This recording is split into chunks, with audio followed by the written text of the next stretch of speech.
భారీ గెరిల్లా దాడులకు వ్యూహకర్తగా హిడ్మా పేరున్నాడు. మావోయిస్టు పార్టీలో చాలా కాలంగా ఉన్న ఆయన కనీసం ఎలా ఉంటాడన్న విషయం కూడా ఎవరికీ తెలియదు. 20 ఏళ్ల క్రితం నాటి హిడ్మా ఫోటోనే ఇప్పటికీ మనం చూస్తున్నాం. పోలీసులకు భద్రతా బలగాలకు ఇన్నాళ్ల పాటు చిక్కకుండా తిరిగాడు హిడ్మా. కేంద్ర ప్రభుత్వం వచ్చే ఏడాది మార్చిలోపు మావోయిస్టులను లేకుండా చేస్తామని చెప్పిన విషయం తెలిసిందే.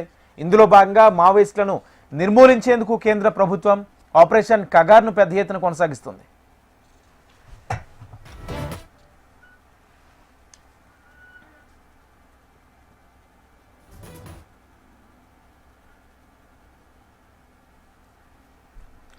మావోయిస్ట్ అగ్రనేత మడవి హిడ్మా చాలా కాలంగా భద్రతా బలగాలకు కొరకరాని కొయ్యగా తయారయ్యాడు.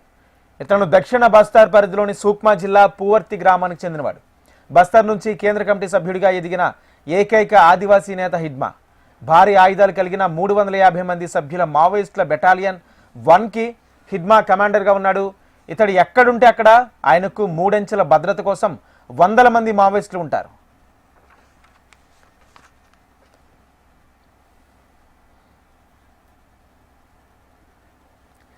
భద్రతా దళాలకు చిక్కకుండా తప్పించుకోవడంలో హిడ్మా నేర్పరి. దండకార్యం మొత్తం అతనికి కొట్టిన పిండి. పలు ఎన్కౌంటర్ల నుంచి హిడ్మా త్రుట్లో తప్పించుకున్నాడు. చివరకు ఏపీలోని రంపచోడవరం పరిధిలోని మారేడుమిల్లు అడవుల్లో జరిగిన ఎన్కౌంటర్లో హిడ్మా చనిపోయినట్లు పోలీసులు తెలిపారు. 25 ఏళ్ల క్రితం అడవుల్లోకి వెళ్లిన హిడ్మా అల్లూరు జిల్లాలో జరిగిన ఎన్కౌంటర్లో చనిపోయాడు.